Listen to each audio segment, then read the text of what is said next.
My own son looked me in the eye and told me my life was worth less than the dirt under his fingernails.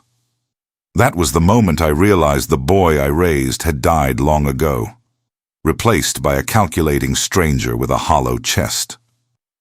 Julian stood in the middle of the living room I had shared with his mother for 40 years, his hands on his hips like a conquering general surveying a fallen territory. Beside him stood Clara, his wife, her eyes darting around the room, assessing the value of my antique furniture with the cold, predatory gaze of an auctioneer. They called this a wellness visit. They called it helping me downsize. But I knew the truth, written in the tight, impatient lines of their faces. They wanted me gone, tucked away in some cheap, sterile care facility, so they could liquefy my historic home and fund their failing facade of luxury. Clara picked up a small ceramic teacup, one that Eleanor had painted by hand during our first year of marriage, and ran a manicured finger over the rim. She let out a sharp, mocking laugh, tossing it carelessly back onto the wooden table. She told Julian that they would need a massive industrial dumpster just to clear out the first floor before the real estate agents arrived. I swallowed my pride, keeping my hands folded neatly in my lap. As a retired document surveyor, I had spent my entire career looking closely at things people tried to hide, reading the subtext between the lines of old deeds and faded contracts. I could see right through them. I saw their greed, their desperation, and the mounting debts they thought I was too old to notice. Then, Julian walked over to the hallway closet. He began tearing through the coats and old blankets, throwing them onto the floor. My chest tightened as his hand reached the top shelf and pulled down a heavy, dust-covered wooden box. It was crafted from dark, weathered mahogany, secured with a tarnished brass lock. My heart skipped a beat. That box held the very soul of my existence. It contained every letter Eleanor had ever written to me, from our youthful courtship to her final days. I stood up from my worn armchair, my knees trembling slightly, and reached out a hand. I told him quietly, almost whispering, to please put that down. I told him it was all I had left of his mother, that her letters were inside. Julian did not even look at me. He weighed the box in his hands, shaking it slightly to hear the rustle of the papers inside. He walked past me, completely ignoring my outstretched hand, and opened the heavy front door. He stepped out onto the porch, took 3 steps toward the massive metal dumpster they had parked in my driveway, and tossed the mahogany box inside with a heavy, sickening thud. He wiped his hands on his trousers, looked back at me, and said that the box was trash. He told me I needed to let go of the past, that Mom was gone, and this junk was only holding me back. A profound, silent break echoed inside my chest. Something precious snapped, leaving behind a cold, unshakable resolve. I did not scream, and I did not shed a single tear. I simply looked at my son, nodding slowly, and let them believe they had won. Looking at the heavy iron dumpster sitting in my driveway, I realized that my decades of quiet patience had not been a shield to protect my family, but a breeding ground for my son's arrogance. I stood at the window, watching the shadow of the dumpster stretch across the lawn, and felt the weight of 40 years of marriage pressing down on my chest. Eleanor and I had built our lives on a foundation of quiet dedication, never dreaming it would lead to this moment of absolute betrayal. For over 40 years, I worked as a meticulous document examiner and legal surveyor. It was a dry, quiet profession to most, but to me, it was an art of absolute truth. I spent my days analyzing faded ink, studying the microscopic differences in signatures, and tracing ancient disputed property lines through yellowed deeds. My career taught me a vital lesson that I carried into every corner of my life. Never trust the surface. The most dangerous lies are always hidden in the margins, disguised as unimportant details. I learned to read the unspoken truths in a person's posture, the subtle hesitations in their voice, and the quiet desperation they tried so hard to mask. Eleanor was my anchor in that quiet world. Our marriage was modest, built on shared sacrifices and a deep, unspoken understanding. We did not care for a facade of luxury. Our wealth was found in the warmth of our home and the unconditional love we had for our only child, Julian. When Julian showed academic promise, Eleanor and I agreed to pour every resource we had into his future. I took on grueling double shifts, staring at microscopic land boundaries until my eyes burned under the harsh desk lamp, just to afford the tuition for his elite private academy and prestigious university. Eleanor wore the same winter coat for 10 years, patching the elbows herself so that Julian could stand among his wealthy peers without feeling out of place. But instead of gratitude, our sacrifices bred a toxic shame.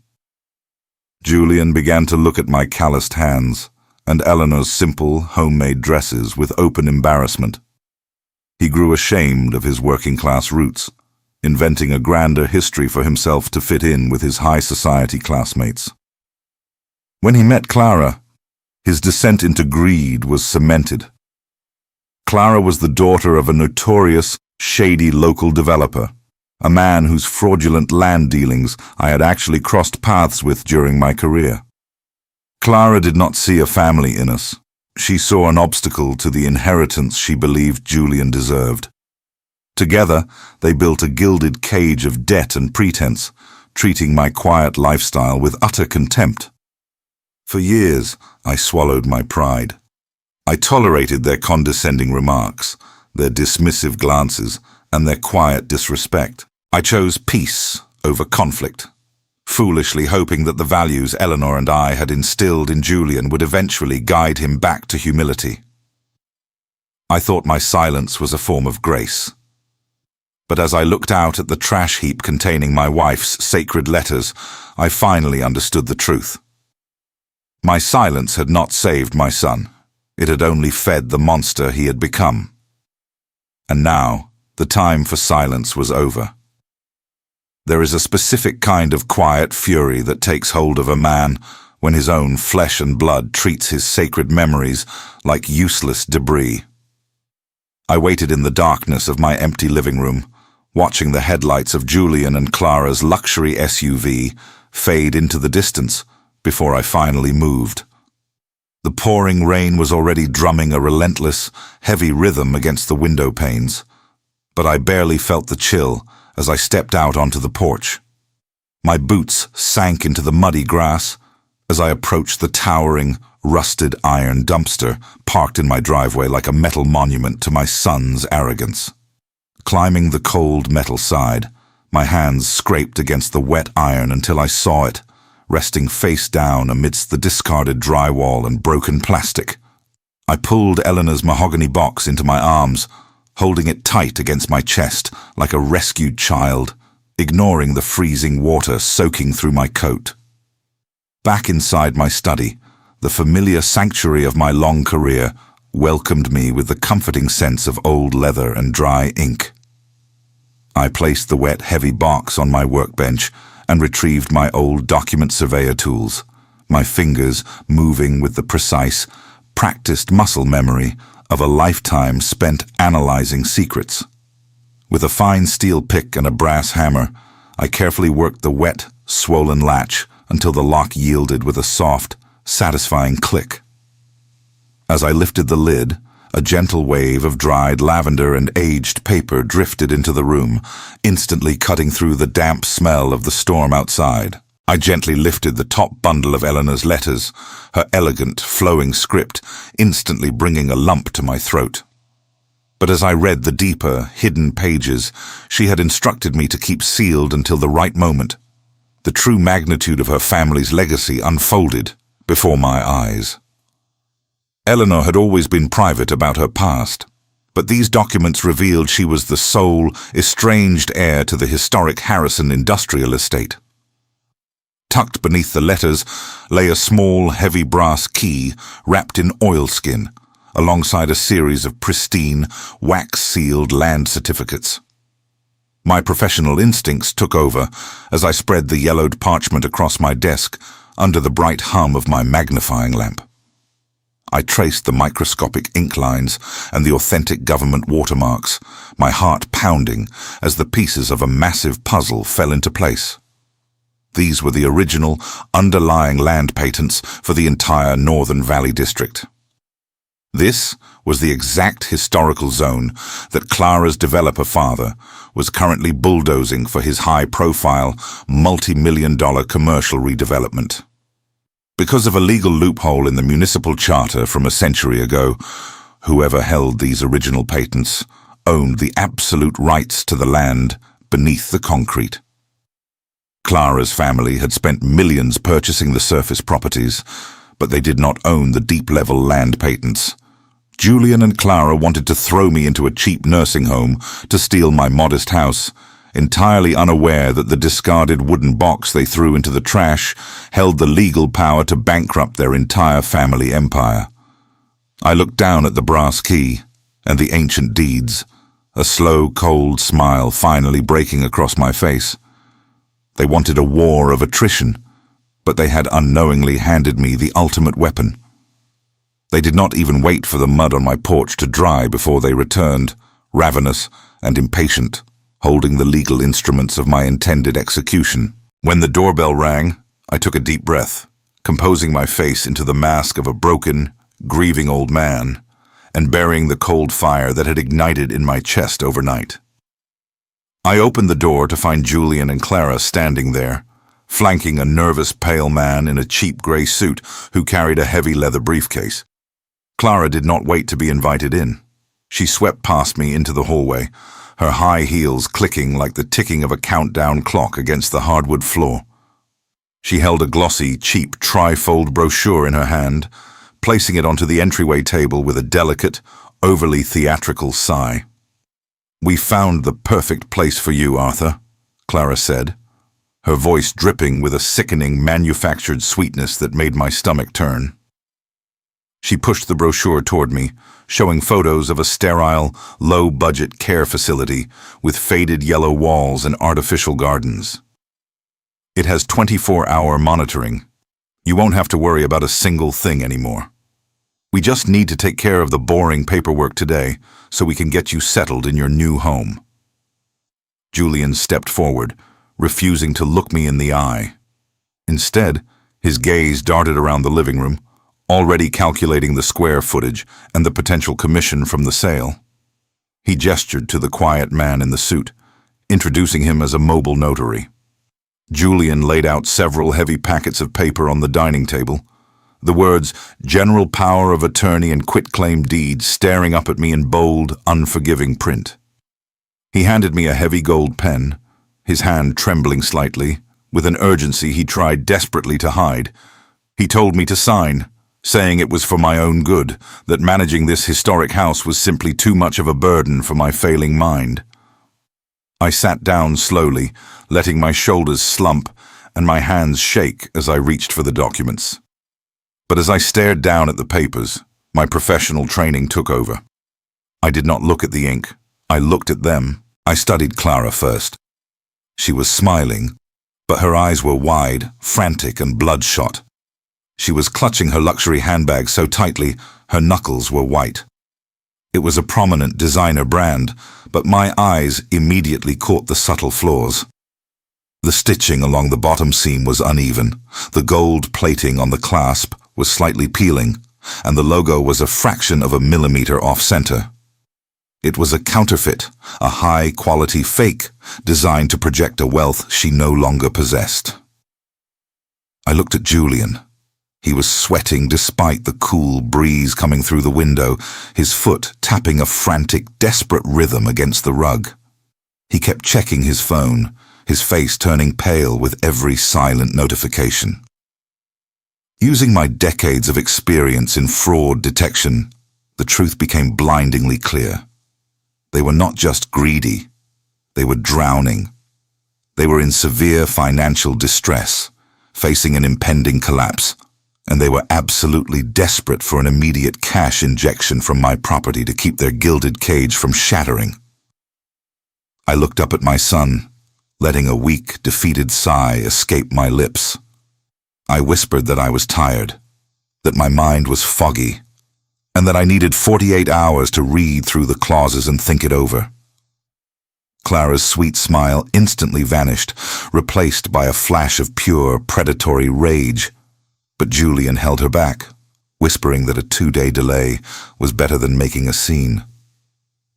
They begrudgingly agreed, leaving the papers on the table as they walked out, entirely unaware that they had just given me the exact window of time I needed to destroy them. The moment the heavy oak door clicked shut behind Julian and Clara, the fragile, trembling old man they thought they had defeated vanished. I stood up straight, the feigned weakness in my joints disappearing as a cold, analytical focus took its place. They had given me 48 hours, believing they had cornered a helpless prey, but in my line of work, 48 hours was more than enough time to dismantle an empire. I walked back into my study, sat at my desk, and picked up the telephone. I dialed a number I had not called in nearly a decade, reaching out to Harold, my oldest friend, and a retired chief title examiner for the county. I did not waste time with pleasantries. I gave him the parcel numbers from Eleanor's original land patents. Next, I called Marcus, a forensic accountant whose razor-sharp mind had exposed some of the most complex corporate embezzlement schemes in the state.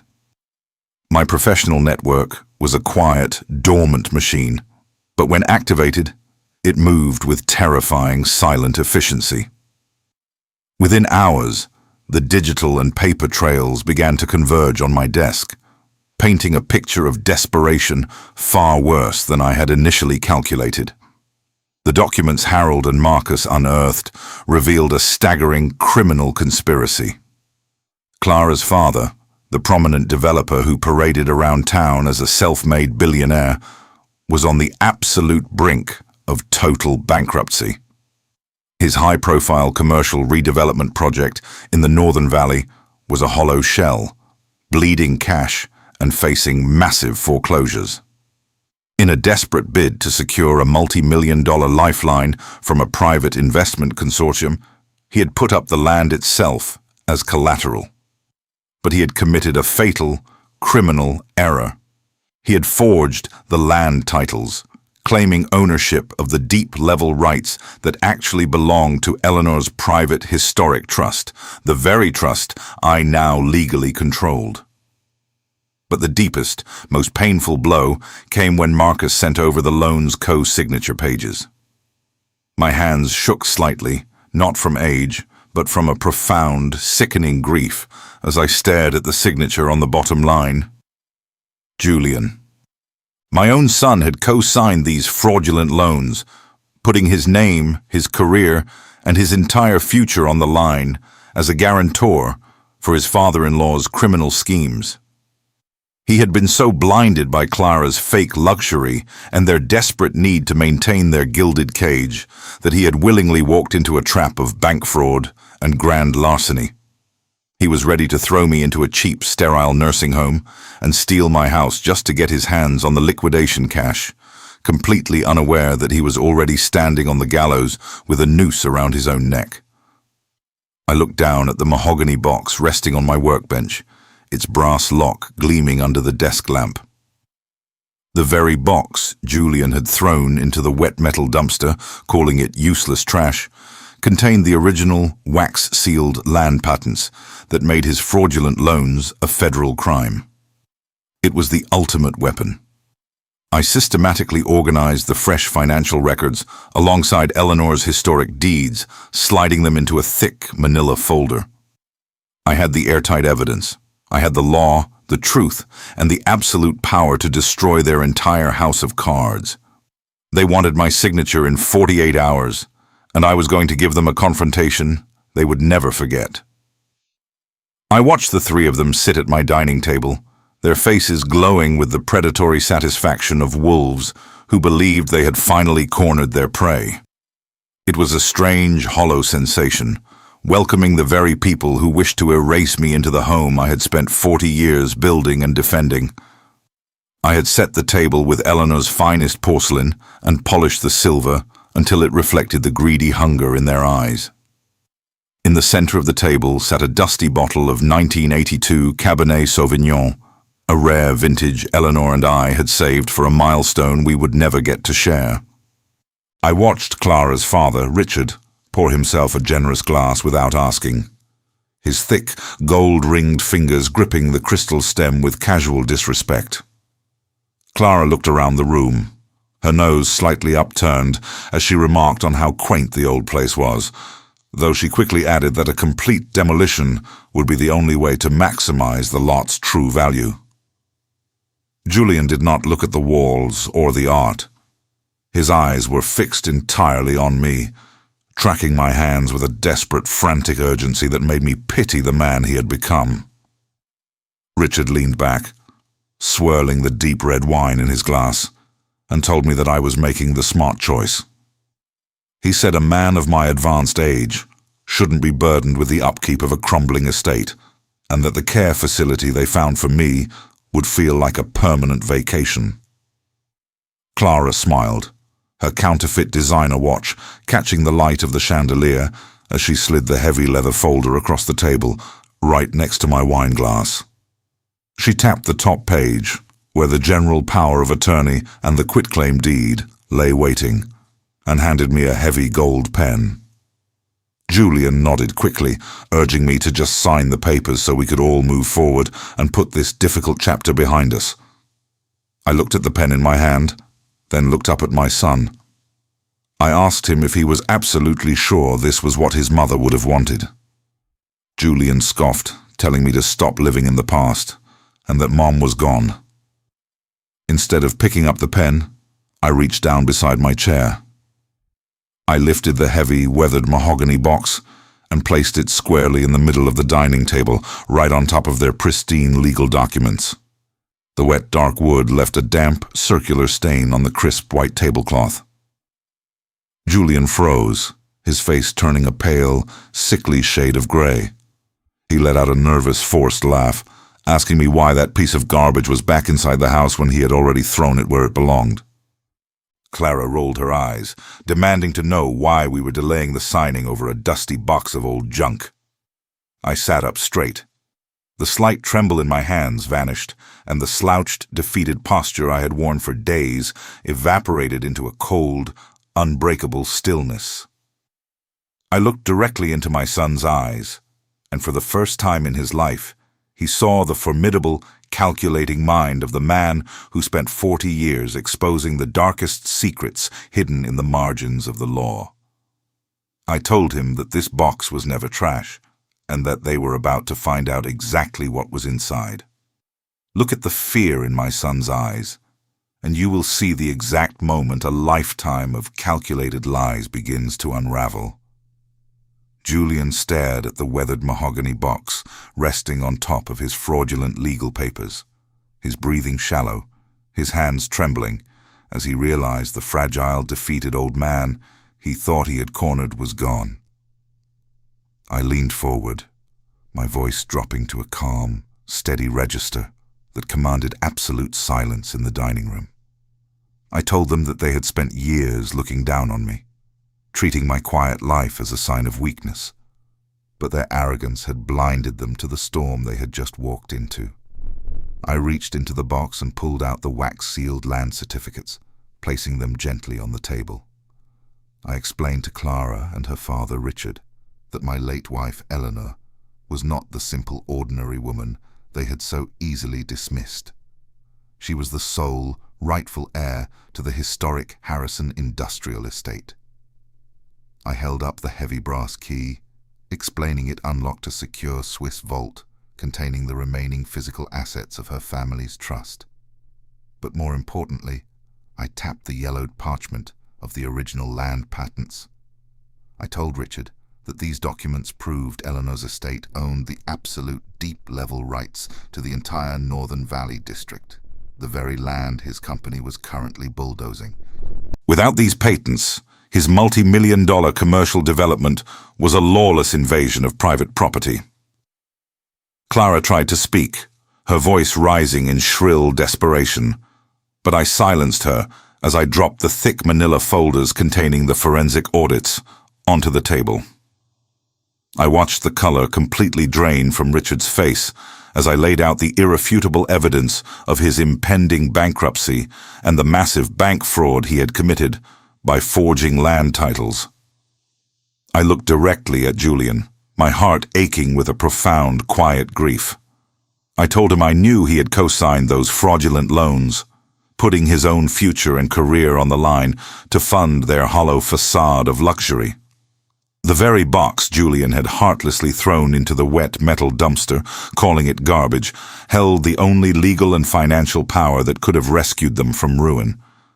By discarding his mother's legacy, he had thrown away his own salvation. Now, there was nothing left to negotiate. I calmly informed them that I had already legally transferred every single asset of Eleanor's estate, along with this historic house, into a private charitable foundation. They would not get a single penny. Instead, the forensic audit files had already been delivered to the federal prosecutor's office. Richard and Julian were facing imminent indictments for grand larceny and bank fraud. I stood up, towering over them with the quiet dignity they had tried so hard to steal from me, and ordered them to get out of my house. The silence that settled over the living room after the front door slammed shut was the sweetest sound I had heard in years. I sat back down in my worn armchair, the heavy mahogany box resting safely in my lap. I gently picked up Eleanor's letters, breathing in the faint scent of lavender, and felt a deep warmth wash over me. The long, exhausting battle was finally over, the ledger was closed, and my wife's sacred legacy was protected forever.